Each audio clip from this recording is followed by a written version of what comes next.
de Cuba, Venezuela en estos momentos en una situación de incertidumbre, con Delcy Rodríguez al mando interinamente por lo menos. Faltaría a nivel internacional Nicaragua, ¿no? Nicaragua, que obviamente se va a alinear con todos estos países. Colombia, pues que esperemos, hasta el momento el presidente Petro pues lanza una voz de alerta sobre los bombardeos y pues ha apoyado, digámoslo así, tangencialmente al régimen de Nicolás Maduro, pero también ha rechazado una invasión por parte de los Estados Unidos. Precisamente arranco con esa pregunta, profesor Ronald Rodríguez, investigador del Observatorio para Venezuela de la Universidad del Rosario. ¿En qué posición en estos momentos queda el gobierno del presidente Gustavo Petro ante esta situación, esta captura con una operación militar de parte del gobierno de Donald Trump de Nicolás Maduro?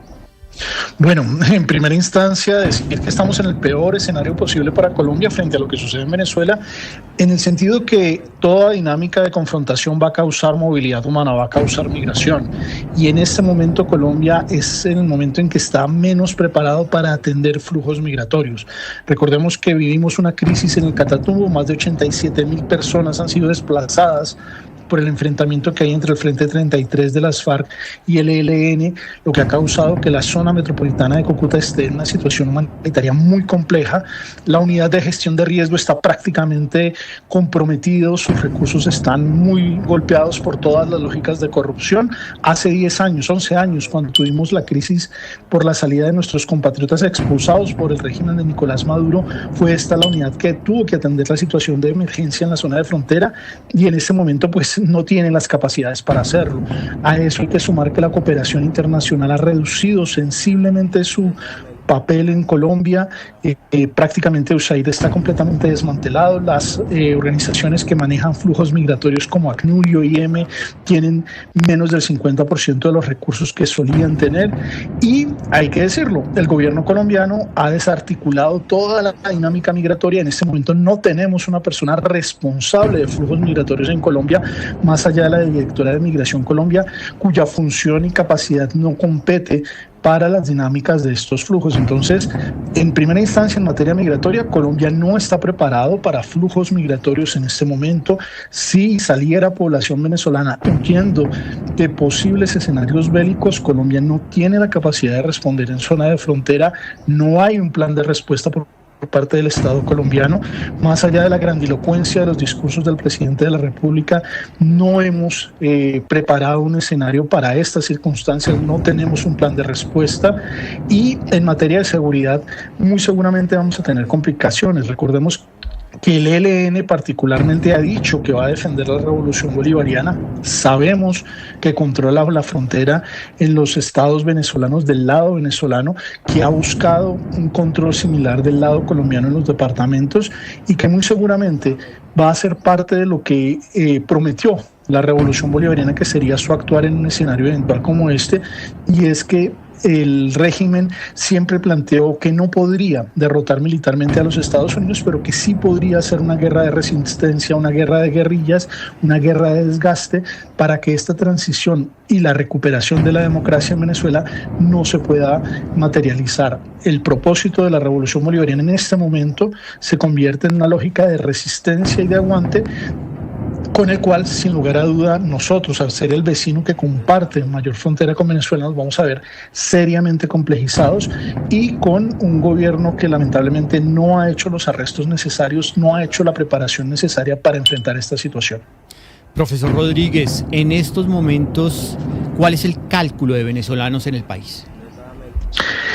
En este momento, según Migración Colombia, tenemos 2 millones, esperen, les digo la cifra exacta porque nosotros la acabamos de publicar en el radar, en la bitácora migratoria del observatorio, que es un ejercicio que hacemos conjuntamente con la Fundación Konrad Adenauer. Nosotros hacemos seguimiento a las dinámicas migratorias y llevamos la lista de lo que ha sido el flujo migratorio. En este momento, según los datos de Migración Colombia, a agosto, que es el último corte que entregaron en su plataforma, 2.831.561 venezolanos se encuentran en nuestro país.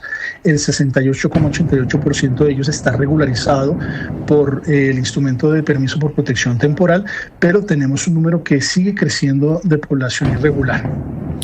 Hay una proyección de en cuánto podría llegar a aumentar. Sé que obviamente es un incidente que sucede en caliente. ¿En cuánto podría llegar a aumentar esta cifra con la captura de Nicolás Maduro? No, realmente digamos que habrá que ver cuál es la condición en la que se desarrollan los eventos en Venezuela. Si la situación se escala bélicamente, muy seguramente vamos a tener flujos de población saliendo de Venezuela. Una de las cosas que a nosotros nos ha preocupado y que nosotros hemos reportado en nuestros diferentes informes es qué hacer en el caso de la salida no solamente de población que huye de una situación bélica, sino incluso cómo se va a comportar Colombia si los esbirros del régimen, si los que han acompañado a la revolución bolivariana empiezan a tratar de huir por territorio colombiano. ¿Cuál es el procedimiento? ¿Cuál es el modus operandi que va a asumir el Estado colombiano con actores que sabemos que han participado en violación de derechos humanos, que han participado en acciones en contra de la población venezolana, pero que ante la situación que se vive en Venezuela pueden tratar de buscar huir del país? Y el lugar por el cual van a tratar de hacerlo claramente es nuestra frontera. Esos 2.219 kilómetros que son absolutamente imposibles de controlar será uno de los puntos por los cuales ellos pretendan escapar. ¿Qué hace Colombia, por ejemplo, si estos actores llegan a nuestro país? Sabemos que si se devuelven a Venezuela muy seguramente perderían la vida. ¿Cuál va a ser el protocolo que establecerá el Estado colombiano para el manejo de estos actores que son bastante complejos? Profesor Rodríguez, precisamente usted acaba de tocar un punto acerca del cual yo le quería preguntar, y es que en redes sociales muchas personas, muchos venezolanos y muchas de las asociaciones de venezolanos que viven en Colombia o inclusive en otros países que han tenido que salir debido a la situación allí en Venezuela, están diciendo pues que expresan su felicidad porque van a poder regresar a su tierra, van a poder regresar a su país, a sus ciudades, a la ciudad, a la tierra que los vio nacer. ¿Ustedes de pronto tienen una estimación, de pronto prevén algo de cómo podría funcionar eso y si de verdad habría de pronto ¿cómo se puede decir? Un éxodo a la inversa de estas personas que están por fuera de Venezuela en caso tal de que caiga ya definitivamente del todo el régimen venezolano, el régimen de Nicolás Maduro, y haya un nuevo gobierno? Pues bueno, la situación en este momento se abre un compás de espera. Un venezolano promedio que se encuentra en Colombia o en cualquier otro país con su familia va a pensárselo 2 veces antes de regresar a Venezuela porque las condiciones tienen que estar dadas para poder regresar. Recordemos que Venezuela no solamente fue víctima de una dictadura oprobiosa que violaba los derechos humanos sistemáticamente, sino que fue una dictadura que empobreció y convirtió al país en un país en emergencia humanitaria compleja y prolongada. En este momento el sistema educativo venezolano está en su peor momento, no hay capacidad por parte del Estado para poder brindar servicios en salud, en educación. Los servicios sociales están muy complejizados, entonces cualquier ciudadano venezolano que muy seguramente tendrá el deseo de volver a Venezuela se lo tendrá que pensar 2 veces antes de regresar a su país, porque no porque salga Nicolás Maduro o porque empiece un proceso de transición inmediatamente Venezuela va a recuperarse. Todo lo contrario, la amenaza que ha esbozado la revolución bolivariana es que va a desestabilizar cualquier proceso de retorno a la democracia. De hecho, si uno mira las palabras de Diosdado Cabello, que como ustedes señalaban tenía la bandera de guerra a muerte, que ha sido un símbolo que ellos han adquirido o adquirieron el año pasado, es una lógica en la cual ellos están dispuestos a trasladar el costo de su mantenimiento en el poder por todos los medios a la población, y lo han hecho. Recordemos que el régimen ha preferido empobrecer al pueblo que dar un paso al costado. Es un proyecto político que no tiene el propósito de resolver el problema de los venezolanos o las situaciones de los venezolanos, sino mantenerse en el poder. Yo creo que en este momento el retorno de venezolanos es una situación que hay que empezar a pensar, mirar qué posibilidades reales se van a dar de ese retorno de los venezolanos a su país. Muy seguramente muchos van a querer trabajar por la recuperación de su país, van a buscar y desear poder participar en el retorno a la democracia y en la construcción de una nueva Venezuela, pero la realidad muchas veces también los va a superar. La situación de Venezuela en materia humanitaria es muy compleja, y esto hace que ese proceso no se vaya a dar inmediatamente, sino que sea un proceso muy complejo, y que incluso, recordémoslo, después de 5 años que una persona ha salido de su país, crea otros vínculos, crea otras relaciones, incluso el país que dejó ya no es el país al cual esperaría regresar. Y esto hace que en este momento Venezuela, que perdió más de la cuarta parte de su población, esa cuarta parte de su población esté pensando cómo van a ser las dinámicas para un eventual regreso. En el caso de Colombia, que es el país que tiene el 41,14% de la diáspora venezolana está en nuestro país, es un país que tiene que tener un plan de acción frente a lo que sucede, porque muy seguramente los venezolanos que están en otras localidades, digas Estados Unidos, Europa, España, o en otros países de Sudamérica, Chile, Argentina, Perú, van a empezar a mirar sus planes de eventual regreso a Venezuela, pero no lo van a hacer directamente a Venezuela. Muy seguramente van a hacer un punto de parada en Colombia mientras la situación se resuelve en Venezuela, mientras deviene una normalización de la situación venezolana, que todavía, digamos, es incierta. Hoy sabemos que no está Nicolás Maduro, pero lamentablemente el que está a cargo del proceso de resistencia de la revolución bolivariana es Diosdado Cabello, que, como sabemos, es quizá uno de los sátrapas más complejos que tiene la revolución bolivariana, que ya alguna vez ejerció el poder. Recordemos que después del golpe de Estado contra Hugo Chávez, él asumió el poder y fue el que logró el regreso de Hugo Chávez al poder. Entonces, yo no creo que la situación sea tan armoniosa como para que los venezolanos puedan regresar. Y en caso tal, profesor, ustedes pues desde el Observatorio de Venezuela allí de la Universidad del Rosario, en caso de que haya un regreso de la democracia a Venezuela, ¿ustedes creen que hay una cabeza que podría asumir este nuevo liderazgo allí en Venezuela? Un líder o una persona que sea la encargada de asumir este nuevo episodio en la vida venezolana en un eventual regreso a la democracia. Es difícil, digamos que en este momento la persona que tiene la legitimidad electoral para poder reclamar el poder en Venezuela es Edmundo González Urrutia, quien ganó un proceso electoral y que el régimen burló después de una negociación de más de 3 años en la que participaron diferentes actores de los propios Estados Unidos. El régimen creyó que siempre iba a burlar este proceso, y la prueba es que eso no fue así, y hoy se comprobó eso.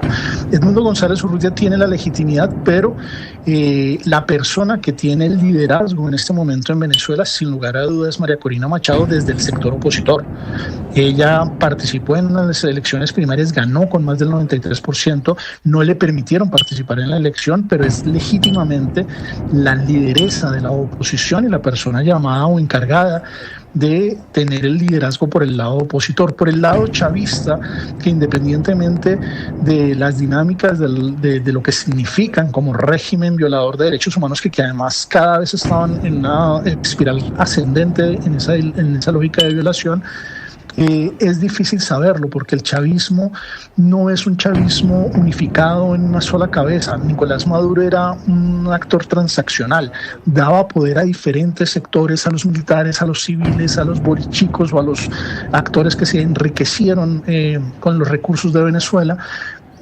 Y era un actor que lograba distribuir poderes entre los diferentes componentes de lo que hoy conocemos como chavismo. En este caso no sabemos quién pueda asumir el liderazgo por el lado chavista. Muy seguramente va a terminar siendo en la práctica, y sobre todo por su discurso, por las primeras palabras que ha dicho, más que Delcy Rodríguez, Diosdado Cabello, el que va a tratar de asumir la resistencia de la revolución bolivariana. Lo deseable es que en este momento se genere un proceso de negociación que permita una transición y un retorno a la democracia en Venezuela, pero la amenaza que ha puesto la revolución bolivariana sobre la mesa y que ha expresado Diosdado Cabello es que ellos están dispuestos a desestabilizar cualquier lógica de transición en Venezuela. Entonces es un escenario complejo. No hay, digámoslo así, un único líder la oposición ya tiene un liderazgo, pero el oficialismo, el chavismo no. Es el profesor Ronald Rodríguez, investigador del Observatorio de Venezuela de la Universidad del Rosario, acompañándonos en esta transmisión especial sobre la caída de Nicolás Maduro, su captura luego de una operación militar de los Estados Unidos en Caracas. Ha sido usted muy amable, profesor Rodríguez. Gracias por la invitación. En estos momentos, el único canal de comunicación con el régimen chavista es Telesur y los canales oficiales BTV. A través de eso es que han salido los principales funcionarios del gobierno a comunicarse, a dar sus declaraciones. Ha salido el ministro de Defensa, ha salido la vicepresidenta interina Miguel Delcy Rodríguez. Diría yo que como a dar pruebas de supervivencia. Sí, porque no salen a no decir nada. Porque lo que están haciendo es como salir, algunos desde la clandestinidad. Recordemos, Delcy Rodríguez, la vicepresidenta, salió por vía telefónica, no se sabía en dónde estaba, no hubo imágenes. También el fiscal Tarek William Saab salió, fue por teléfono, e inclusive en este momento el canciller Iván Gil, el canciller venezolano, habló también desde la clandestinidad y no supimos, pues no se sabe por ahora en dónde está. Pero todos tienen un factor, un común denominador, Juan Camilo, y es que todos llaman a la calle.